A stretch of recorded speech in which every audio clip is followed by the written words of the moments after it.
दोस्तों नमस्कार। हम लोग इंडियन इकोनॉमी में नेशनल इनकम पढ़ रहे थे और नेशनल इनकम में आज हम पढ़ने वाले हैं जीडीपी। तो देखते हैं जीडीपी क्या है। कल हमने इसका फुल फॉर्म बताया था आप लोगों को। जीडीपी है ग्रॉस डोमेस्टिक प्रोडक्ट। तो आइए देखते हैं कि इसकी डेफिनेशन क्या है। तो डेफिनेशन लिख लेते हैं। किसी भी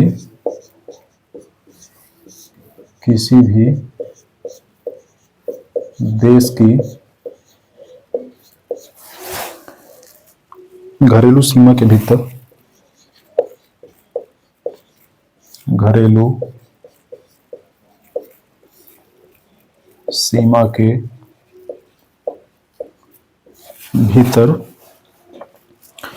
एक निश्चित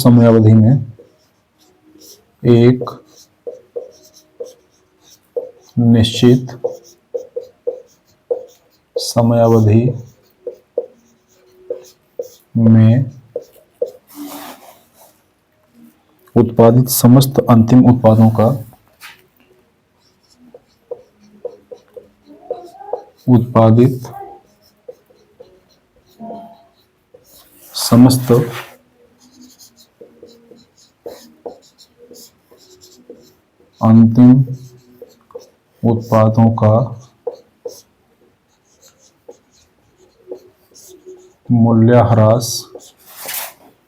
मूल्यह्रास घटाए बिना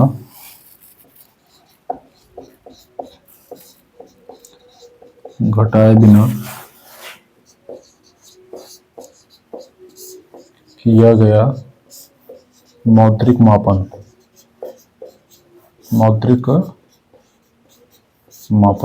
ये क्या है?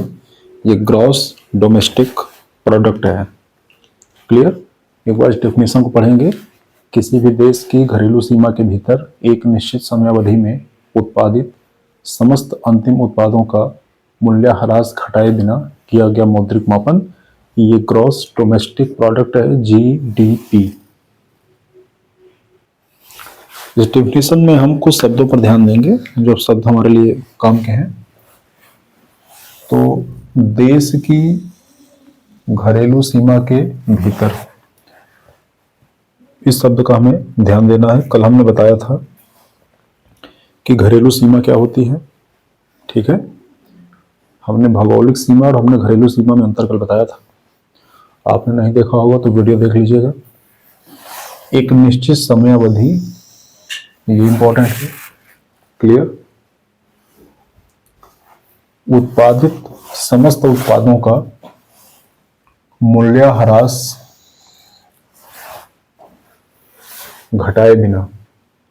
तो उत्पादित समस्त अंतिम उत्पादों का, इस शब्द पे ध्यान दीजिएगा।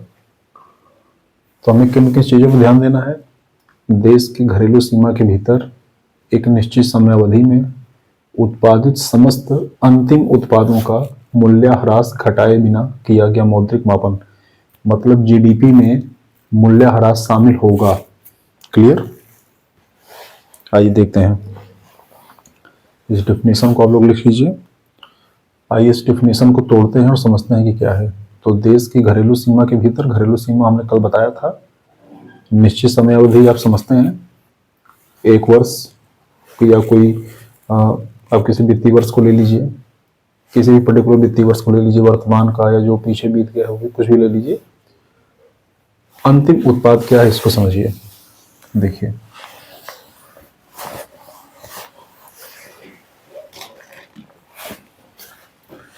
मान लीजिए कोई व्यक्ति है, इस व्यक्ति का दूध का व्यापार है। ठीक है, तो दूध का कुछ मूल्य होगा।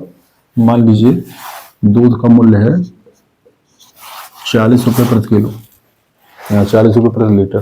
ठीक है, दूध से इसने बनाया खोआ। खोआ की कीमत है 250 रुपये प्रति किलो और खोआ से बना मिठाई, मिठाई की कीमत है 400 रुपये प्रति किलो। तो देखिए, दूध भी एक वस्तु है, खोआ भी एक वस्तु है, और मिठाई भी एक वस्तु है। अब इस मिठाई से हम कुछ और नहीं बना सकते। मिठाई जब बन गई तो इससे अब और कुछ नहीं बनेगा। ये कहाँ जाएगा? ये जाएगा उपभोग के लिए। तो उपभोग के लिए जो वस्तु तैयार हो गई है उसी को हम क्या कहते हैं? उसी को हम कहते हैं अंतिम उत्पाद। उसे क्या कहते हैं? अंतिम उत्पाद। ठीक है। अगर खोआ खा जाते तो यही अंतिम उत्पाद होता।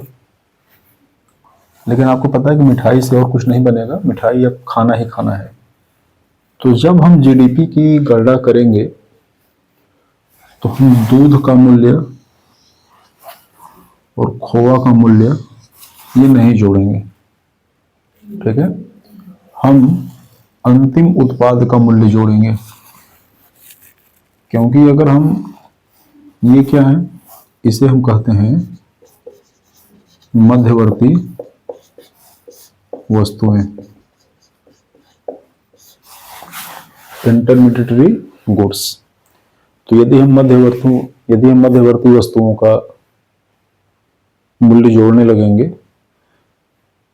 तो मूल्य जो है वो रिपीट हो जाएगा। क्यों रिपीट होगा? देखो ध्यान से, इस 400 रुपए किलो की मिठाई में इस खोआ की जो कीमत है ये इसमें शामिल है। इसी तरह खोआ की कीमत में दूध की कीमत शामिल है। क्लियर? तो इसीलिए मध्यवर्ती वस्तुओं की कीमत नहीं जोड़ी जाती है।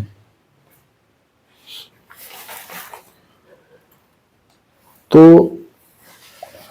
आपसे अगर कोई पूछे कि हम फाइनल गुड्स की गणना ही क्यों करते हैं, हम अंतिम उत्पाद की ही गणना क्यों करते हैं, तो उसका रीजन ये है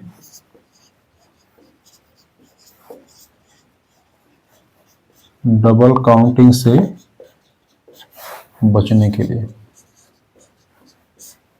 डबल काउंटिंग से बचने के लिए।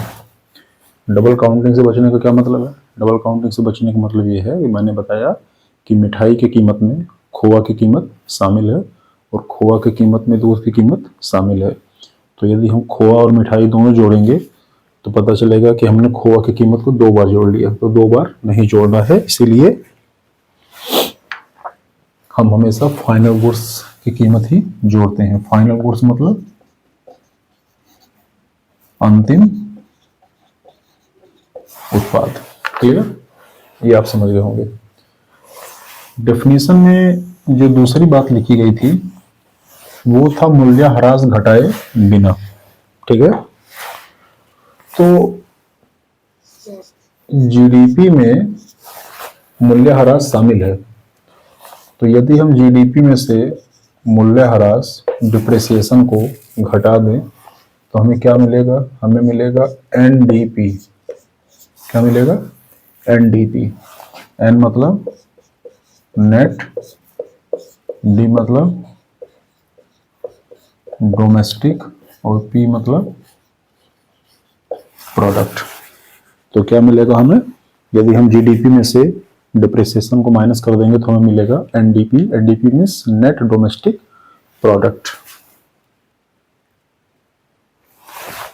तो आपसे अगर कोई पूछे कि क्या एनडीपी में डिप्रिसिएशन शामिल है, तो आप कहेंगे नहीं, एनडीपी में डिप्रिसिएशन शामिल नहीं है।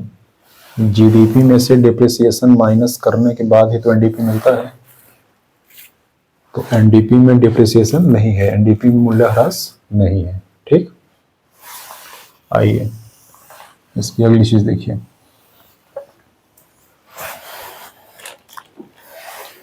एक होता है जीएनपी। जीएनपी का फुल फॉर्म क्या है? ग्रॉस नेशनल प्रोडक्ट, सकल राष्ट्रीय उत्पाद। देखिए, जीएनपी होता है, लिखेंगे जीएनपी बराबर जीडीपी प्लस विदेशों से प्राप्त आय। ठीक है, देखो समझो क्या है। ये जो जीडीपी है इसमें क्या शामिल है? तो जीडीपी में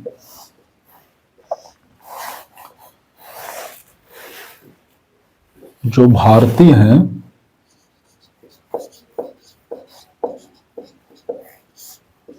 भारतीयों की आय ये शामिल है, या इसको उत्पादन कह लीजिए। ठीक है, और जो विदेशी है विदेशी की आय भी शामिल है। ठीक है, देखो मान लो एक कोई यूनिवर्सिटी है, भारत में कोई यूनिवर्सिटी है और इसमें कोई प्रोफेसर है। कौन है? प्रोफेसर है, और प्रोफेसर जो है विदेशी है, भारत में नौकरी करता है और इसकी सैलरी है 2 लाख रुपए। कितनी है? 2 लाख। तो ये जो प्रोफेसर है यह भारत की घरेलू सीमा के भीतर आर्थिक गतिविधि कर रहा है, इसको वेतन मिल रहा है। तो इस प्रोफेसर का जो वेतन है यह भी देश की जीडीपी में शामिल है। ठीक है, लेकिन जीएनपी में क्या होगा? हम जब जीएनपी निकालेंगे तो जीएनपी में हम इन प्रोफेसर साहब का जो वेतन है इसको हटा देंगे। क्या करेंगे? इसको हटा देंगे, क्योंकि यह भारतीय नागरिक द्वारा किया गया उत्पादन नहीं है, ये भारतीय नागरिक द्वारा अर्जित की गई आय नहीं है। ठीक है, तो हम क्या कहते हैं, इसको हम कैसे लिखेंगे?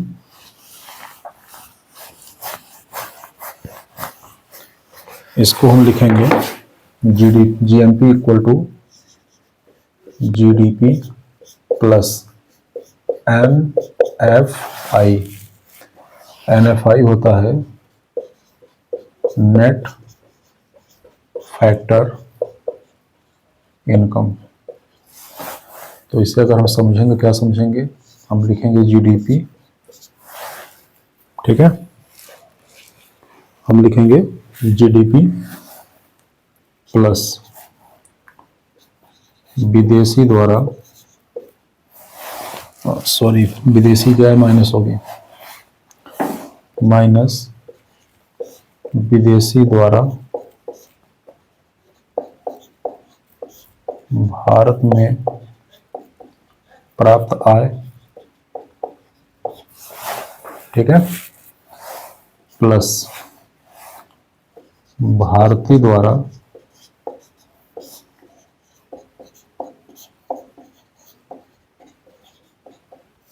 विदेश से प्राप्त आय। ठीक है, अब देखो मान लो किसी भी देश की जीडीपी वो 100 है। ठीक, और हमारे देश में कोई विदेशी व्यक्ति नौकरी कर रहा है, उसकी इनकम है 10 रुपए और जीडीपी कितनी है? 100 रुपए। और कोई भारतीय है जो विदेश में नौकरी कर रहा है, उसकी टोटल इनकम बनती है 12 रुपए। तो हम जीएनपी कैसे निकालेंगे? तो जीएनपी बराबर होगा जीडीपी माइनस विदेशी द्वारा भारत में प्राप्त आय प्लस भारतीय द्वारा विदेश में प्राप्त आय 12। तो कितना हो जाएगा? 102। ठीक है, हो सकता है कि विदेशी द्वारा भारत में प्राप्त की गई आय वो ज्यादा हो और भारतीय द्वारा विदेश में प्राप्त की गई आय वो कम हो। ठीक है, तो ये जो नेट फैक्टर इनकम होता है ये प्लस भी हो सकता है, माइनस भी हो सकता है। क्लियर? ठीक है। तो मतलब जब भी हम जीएनपी की गणना करेंगे तो हम विदेशियों द्वारा भारत में की गई आर्थिक गतिविधि को माइनस कर देंगे और भारतीय द्वारा विदेश में की गई आर्थिक गतिविधि को शामिल कर लेंगे। फिर जो आएगा उसे हम जीडीपी में जोड़ देंगे। क्लियर? तो हमें जो प्राप्त होगा वो क्या होगा? वो जीएनपी प्राप्त होगा, हमें ग्रॉस नेशनल प्रोडक्ट प्राप्त होगा। ठीक? ये देखो, नाम से ही स्पष्ट है, एन स्टैंड फॉर नेशनल, राष्ट्रीय। तो इस बात का ध्यान रखिएगा कि जब हम सकल राष्ट्रीय उत्पाद की गणना करेंगे तो इसमें हम विदेशी को शामिल नहीं करेंगे, और हमारा अगर कोई भारतीय व्यक्ति विदेश में कहीं भी होगा तो उसे ढूंढ के शामिल करेंगे। ठीक? आई थिंक आप समझ रहे होंगे। तो हमें यहाँ से जीएनपी पता हो गया। ठीक? अब आइए देखते हैं, हमें एनएनपी निकालना है। तो एनएनपी क्या होता है? एनएनपी होता है जीएनपी माइनस डेप्रिसिएशन। यदि हम जीएनपी, हमें जो भी जीएनपी प्राप्त होगा वो जीएनपी में से अगर हम मूल्यह्रास को घटा दें तो हमें जो प्राप्त होगा वो एनएनपी होगा। NNP means net national product. Clear? अब देखिए, आपसे प्रश्न पूछा जा सकता है, आपसे प्रश्न पूछा जा सकता है कि क्या जीडीपी में, क्या जीडीपी में विदेशियों की आय शामिल है?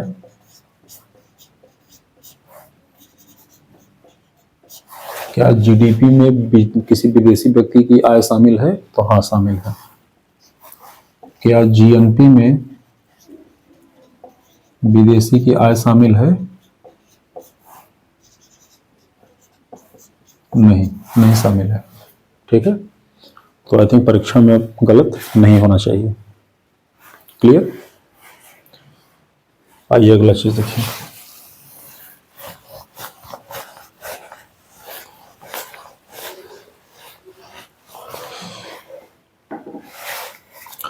अगला लिखेंगे जीडीपी जीएनपी के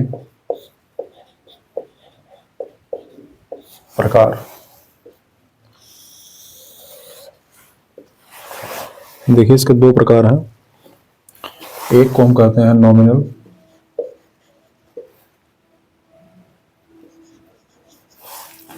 और एक को हम कहते हैं रियल। ठीक है? Nominal GDP, real GDP, nominal GNP, real GNP. Clear? देखिए,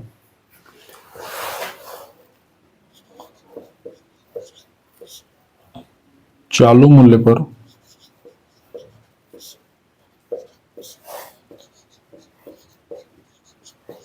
मौद्रिक मापन, जब हम चालू मूल्य पर मौद्रिक मापन करेंगे तो ये नॉमिनल जीडीपी होगा, और जब हम स्थिर मूल्य पर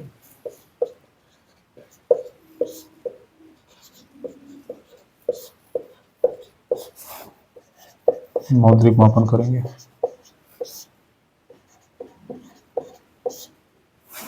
ठीक है, तो स्थिर मूल्य का मतलब बेस ईयर पे। क्लियर? चालू मूल्य वाले में महंगाई शामिल होगा कि नहीं? तो इसमें महंगाई शामिल होगा।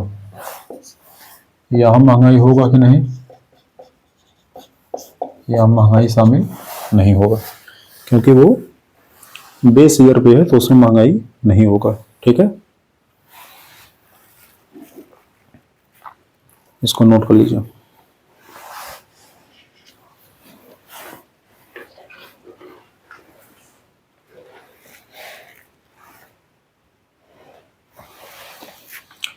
जब हम कोई पॉलिसी मेकिंग का काम करते हैं,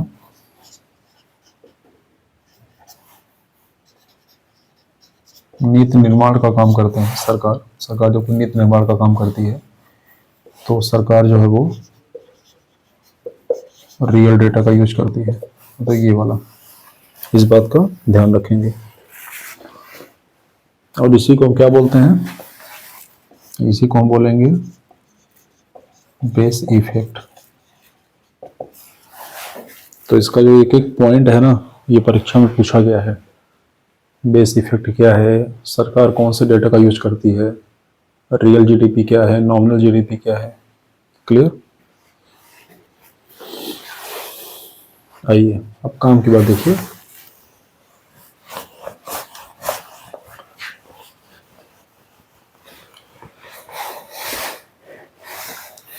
राष्ट्रीय आय की गणना में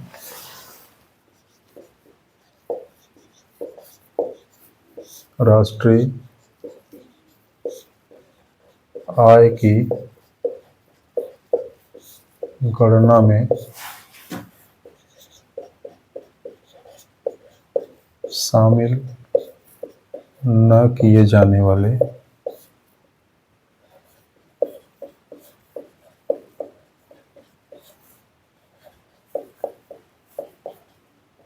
भुगतान, राष्ट्रीय आय की गणना में शामिल न किए जाने वाले भुगतान। ये लग रहा है इधर कट रहा है, मैं इसको नीचे लिख देता हूं। कौन कौन से ट्रांजैक्शन है जो इनको हम नेशनल इनकम की काउंटिंग में शामिल नहीं करते हैं, उसको देखते हैं। तो पहला उन्हीं आर्थिक क्रियाकलापों को शामिल करेंगे, उन्हीं आर्थिक क्रियाकलापों को शामिल करेंगे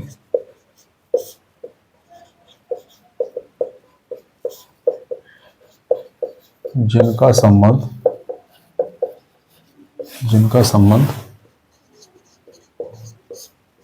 उसी वित्तीय वर्ष से हो, जिनका संबंध उसी वित्तीय वर्ष से हो। देखो मतलब क्या है, मतलब यह है कि यदि हम 2023-24 के राष्ट्रीय आय की गणना कर रहे हैं तो हम 2019-20 में अगर कोई उत्पादन हुआ है तो हम उसे शामिल नहीं करेंगे, क्योंकि 19-20 में जो उत्पादन हुआ है उसकी गणना ऑलरेडी 19-20 वाले राष्ट्रीय आय में हो चुकी है। ठीक है? तो यदि हम 23-24 के राष्ट्रीय आय का गणना कर रहे हैं तो हम उन्हीं उत्पादों को शामिल करेंगे जिनका संबंध 2023-24 से है। हम उन्हीं आर्थिक क्रियाकलापों को शामिल करेंगे जिनका संबंध 2023-24 से है। यदि पहले का है तो उसकी गणना उस वर्ष में हो चुकी है, दोबारा आप शामिल कर लेंगे तो वो रिपीटेशन हो जाएगा। ठीक है? तो इस बात का ध्यान रखेंगे।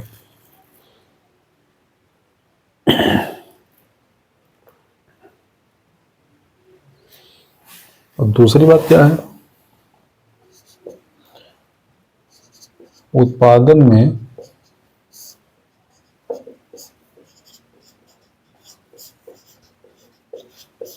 उसी वर्ष के बहुमूल्य साधनों का प्रयोग हुआ हो। ठीक है? आप अगर कोई उत्पादन कर रहे हैं, आप अगर मिठाई बना रहे हैं तो मिठाई का उत्पादन आप जिस वित्तीय वर्ष में किए, आप ध्यान दीजिएगा मिठाई को बनाने में आपने जिन जिन साधनों का प्रयोग किया है वह भी उसी वित्तीय वर्ष से संबंधित हो। आप कार बना रहे हैं तो कार बनाने के लिए आपको जिन जिन संसाधनों का उपयोग करना है वे संसाधन भी उसी वित्तीय वर्ष से संबंधित हो, पहले के ना हो। ठीक है? इस बात का ध्यान रखेंगे। तो इन दोनों को ध्यान समझिएगा, इसी पे स्टेटमेंट वाइज क्वेश्चन पूछेगा और मामला जो है वो गड़बड़ हो जाएगा। तो उन्हीं क्रियाकलापों को शामिल करेंगे जिनका संबंध उसी वित्तीय वर्ष से हो, और उत्पादन में उसी वर्ष के बहुमूल्य साधनों का प्रयोग हुआ हो। तो साधन भी उसी वित्तीय वर्ष का हो और उत्पाद भी उसी वित्तीय वर्ष का हो। क्लियर? आई थिंक क्लियर होगा। तीसरा चीज देखिए,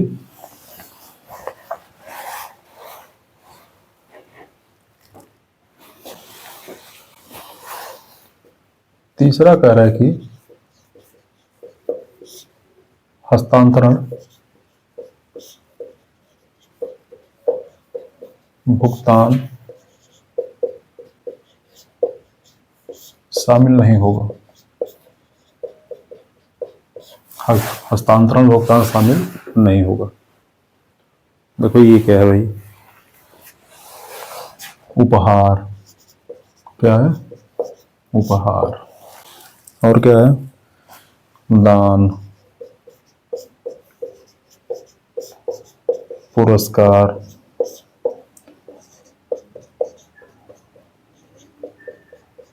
बेरोजगारी भत्ता। सरकार ने तमाम पेंशन स्कीम चला दिया है, वृद्धा पेंशन, विधवा पेंशन, विकलांग पेंशन। ठीक है।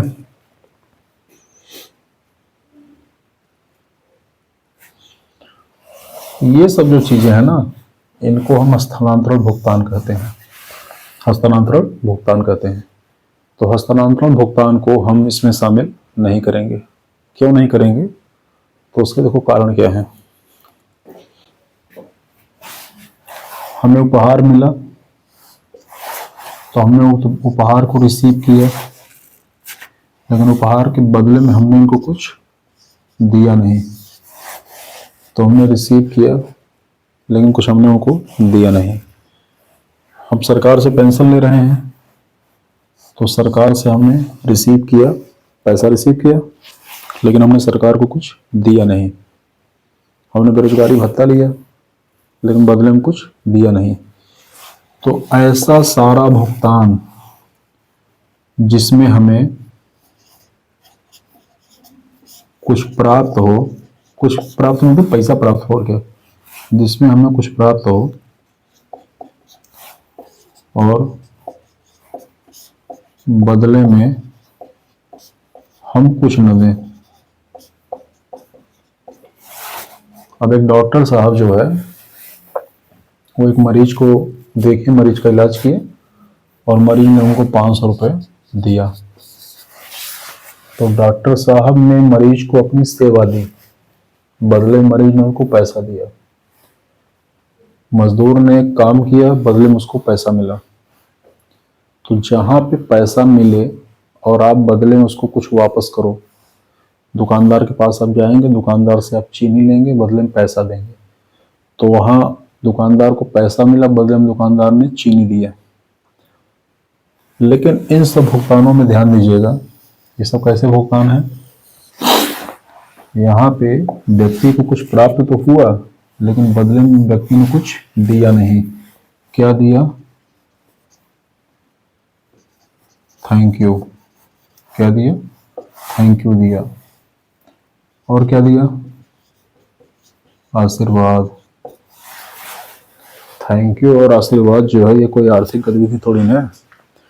तो जब ये आर्थिक गतिविधि नहीं है तो इसे भी हम राष्ट्रीय आय की गणना में शामिल नहीं करेंगे। क्लियर? Very clear. अगली चीज देखिए,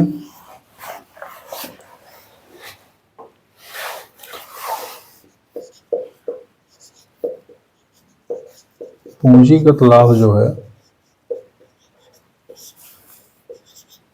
इसे भी हम राष्ट्रीय आय की गणना में शामिल नहीं करेंगे। पूंजीगत लाभ क्या है? आपने सुना होगा कैपिटल गेन। कौन बनेगा करोड़पति?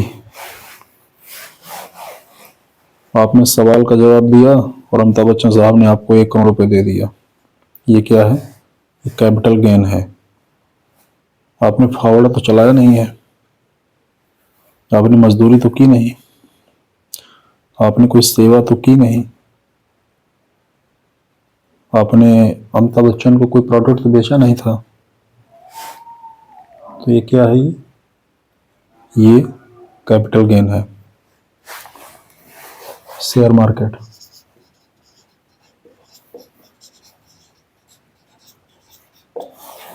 ठीक है, शेयर मार्केट।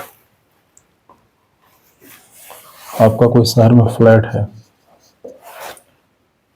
तो आप जब किसी भी प्रकार से कैपिटल को गेन करेंगे तो उसे हम नेशनल इनकम में शामिल नहीं करेंगे। इस बात का ध्यान रखिएगा।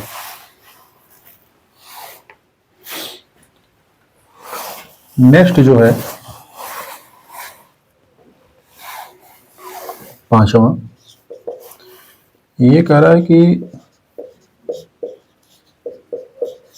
अवैधानिक क्रियाकलापों से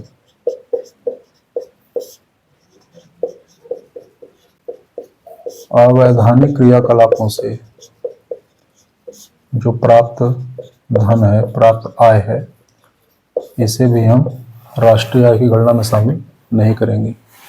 तो अवैधानिक क्रियाकलाप क्या है?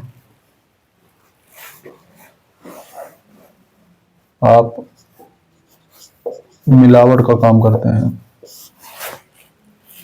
आपने 10 किलो दाल खरीदी और उसमें आपने 2 किलो कंकड़ मिला दिया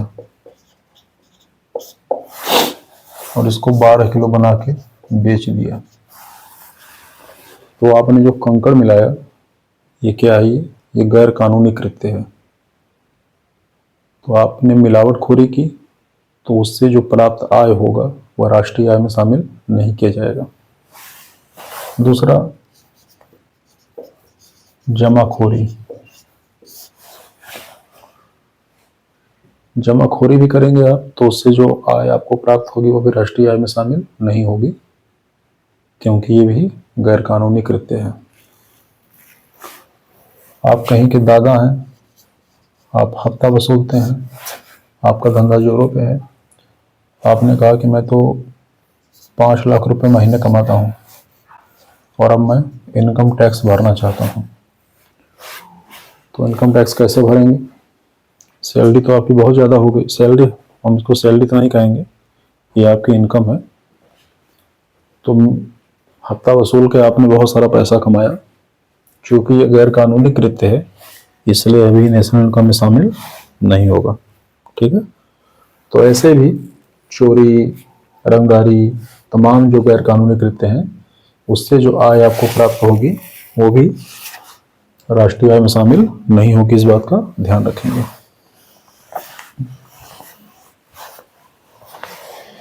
छठा पॉइंट ये है,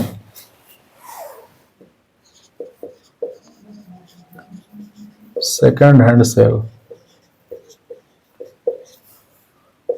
सेकंड हैंड सेल भी शामिल नहीं होगा।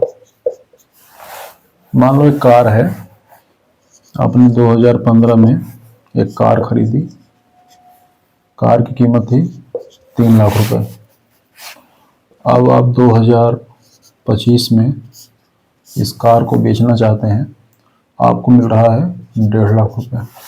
ठीक है।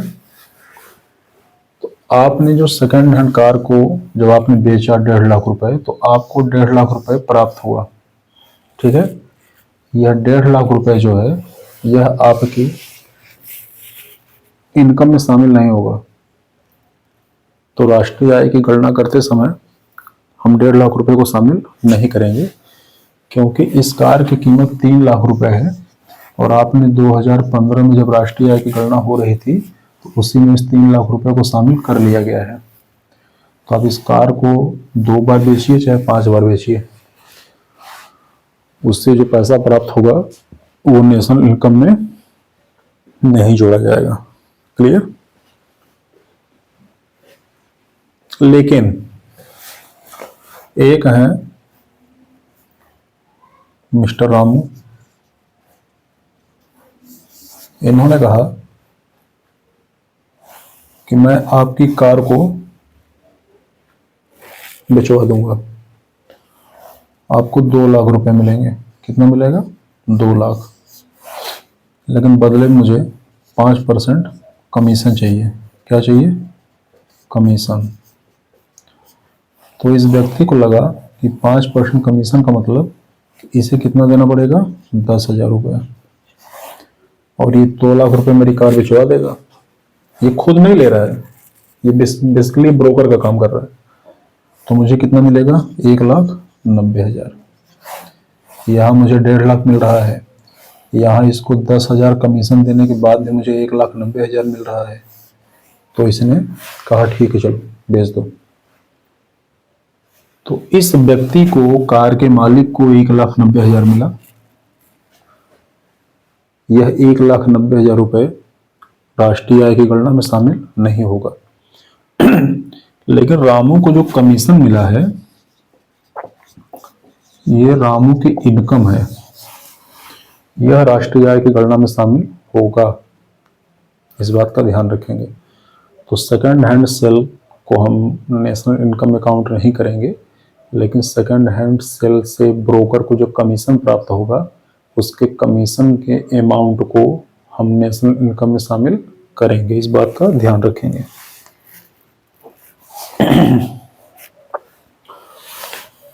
लास्ट है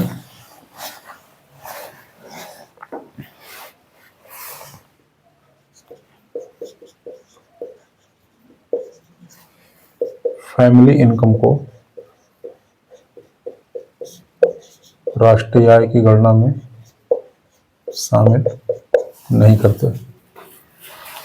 ये क्या समस्या है? देखो, मान लो आप नौकरी करते हैं और आपकी सैलरी है 1,00,000 रुपए, और आपकी वाइफ ने कहा कि यदि आप चाहते हैं कि घर में शांति बनी रहे तो सैलरी का 10% मुझे चाहिए। तो आपने 10% अपनी वाइफ को देके घर में शांति ले लिया। तो आपने वाइफ को कितना दिया, 10,000 रुपये। आपके बेटे ने कहा कि यदि आप चाहते हैं कि मैं लायक बेटा बना रहूं तो मुझे भी 5% दे दिया कीजिए। तो आपने 5,000 रुपये बेटे को दे दिया। आपके पेरेंट्स हैं, उन्होंने बताया कि हमने बड़े कष्ट सह के तुमको पाला पोसा है, तो मुझे भी 10% चाहिए। आपने उनको भी 10% दे दिया। ध्यान दीजिए, जो आप ये घर में पैसे बांट रहे हैं, ये 10,000 वाइफ की सैलरी नहीं है, ये 5,000 ये बेटे की सैलरी नहीं है, ये 10,000 पेरेंट्स की सैलरी नहीं है। आप परिवार में जो लेन देन करते हैं, हो सकता है कि वाइफ के पास 1 साल के बाद उसके अकाउंट में 1,20,000 रुपये हो जाए। ये 1,20,000 ये राष्ट्रीय आय की गणना में शामिल नहीं होगा, क्योंकि पत्नी को जो पैसा मिला है ये उत्पादन के फलस्वरूप नहीं मिला है। पत्नी ने कोई आर्थिक गतिविधि नहीं की है, बच्चे ने कोई आर्थिक गतिविधि नहीं की है, आपने उनको पेमेंट ट्रांसफर किया है। क्लियर? तो इस बात का ध्यान रखेंगे।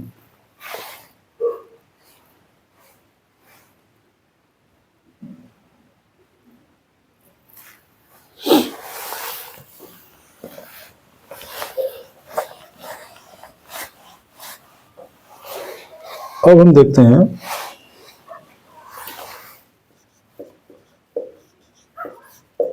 राष्ट्रीय आय की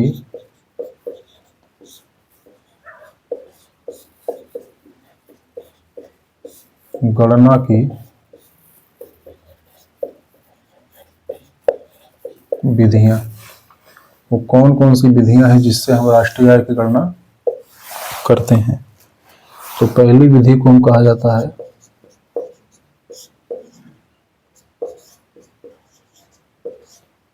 आय विधि। दूसरी विधि को कहा जाता है व्यय विधि,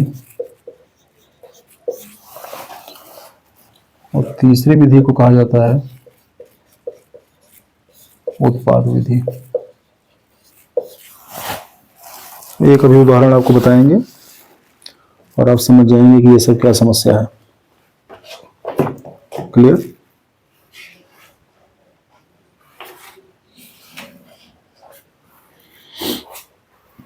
देखिए, देखिए, भारत में राष्ट्रीय आय की गणना करने के लिए किसी एक विधि का प्रयोग नहीं होता। तो भारत में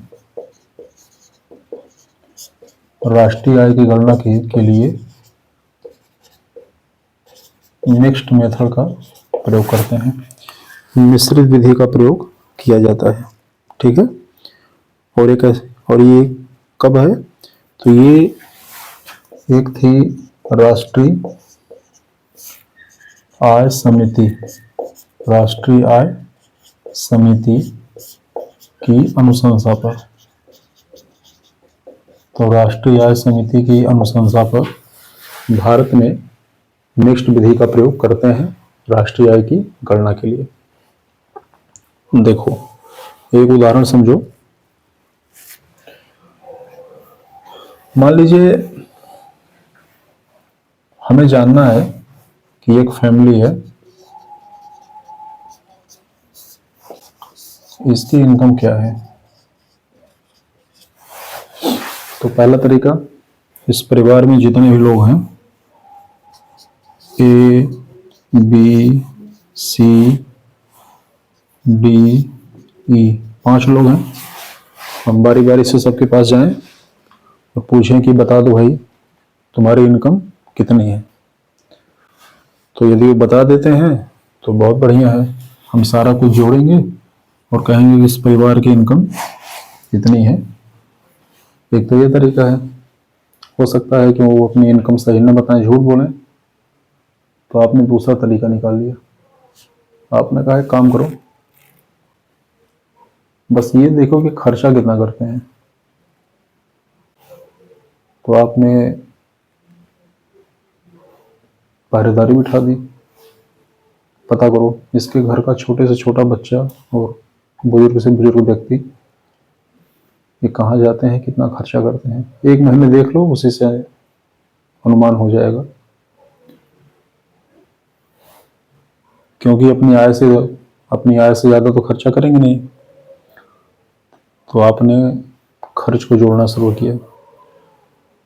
तो वो क्या है? वो व्यय विधि है।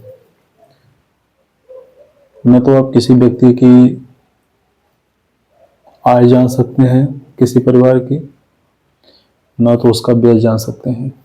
इसलिए राष्ट्रीय आय की गणना में कोई एक तरीका सर्वाधिक उपयुक्त नहीं है। इसलिए गवर्नमेंट जो है मिक्स्ड मेथड का यूज करती है। ठीक है?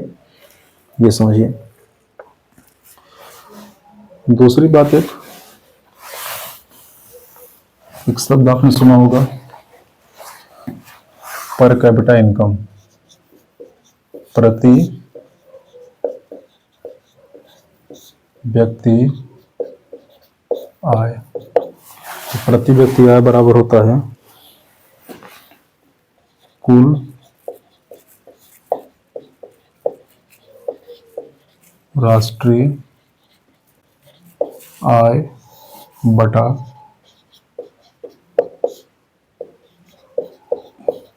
कुल जनसंख्या।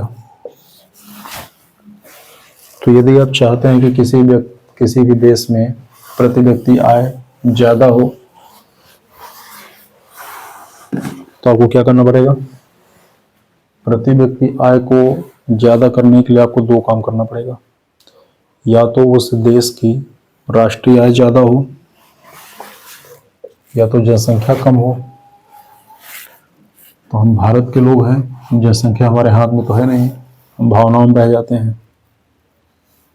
तो सरकार को कुछ ऐसा कदम उठाना चाहिए, या सरकार उठाती भी है, जिससे राष्ट्रीय आय बढ़े और जनसंख्या नहीं कम होगी। इस बात का ध्यान रखिएगा। किसी भी देश की जनसंख्या जितनी है उतनी रहेगी, उससे कम नहीं होगी। तो जनसंख्या नहीं कम होगी। क्या कम हो सकती है? कम हो सकती है जनसंख्या वृद्धि दर। क्या कम हो सकती है? कम हो सकती है जनसंख्या वृद्धि दर। जनसंख्या अब क्या कम होगी? 140 करोड़ हो गए हैं तो घट के 120 करोड़ थोड़ी हो जाएंगे। क्लियर? क्योंकि आपको पता है कि जन्म दर अधिक होता है किसी भी देश में, मतलब ज्यादातर देश में जन्म दर अधिक होता है, मृत्यु दर कम होता है। तो मान लो यदि भारत में एक वर्ष में 100 लोगों का जन्म हुआ, बर्थ, तो डेथ कितना होगा? डेथ 100 ज्यादा से होता है, डेथ कितना होगा? मान लो 80 या 90 हो गया, तब भी तो ये 10-15 लोग हर साल बढ़ गए। तो अगर किसी को ये गलतफहमी होगी जनसंख्या कम हो जाएगी, तो उस गलतफहमी को दूर कर लो। सरकार प्रयास करेगी तो जनसंख्या वृद्धि दर कम होगी। सरकार प्रयास करेगी तो राष्ट्रीय आय जो है वो बढ़ेगी, तब हमारा जो प्रति व्यक्ति आय ये बढ़ेगा। ठीक है, गुड।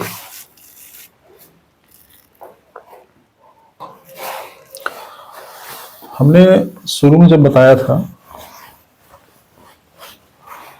राष्ट्रीय आय का लेखांकन, तो हमने 4 चीजें बताई थी, 4 का 5 बताई थी।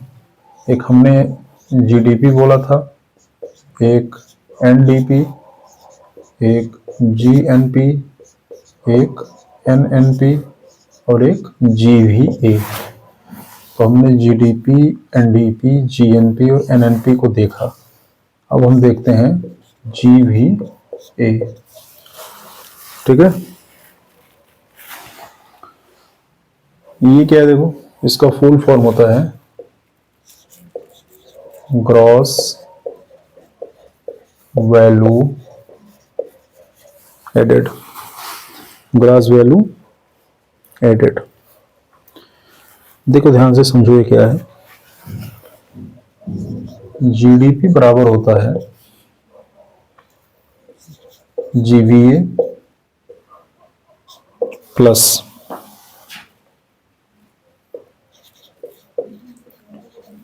उत्पाद पर कर माइनस उत्पाद पर कर माइनस उत्पाद पर सब्सिडी। उसको याद कर लीजिए। अब यहां से अगर हम जीवीए की वैल्यू निकालना चाहें तो ये हो जाएगा जीडीपी प्लस उत्पाद पर सब्सिडी माइनस उत्पाद पर कर। मतलब यदि हम किसी भी देश की जीडीपी की गणना करेंगे तो जो भी जीडीपी आएगा उसमें हम सब्सिडी को जोड़ दें और टैक्स को घटा दें, तो जो हमें मिलेगा वो क्या होगा? वो जीवीए मिलेगा, ग्रॉस वैल्यू एडेड मिलेगा। क्लियर?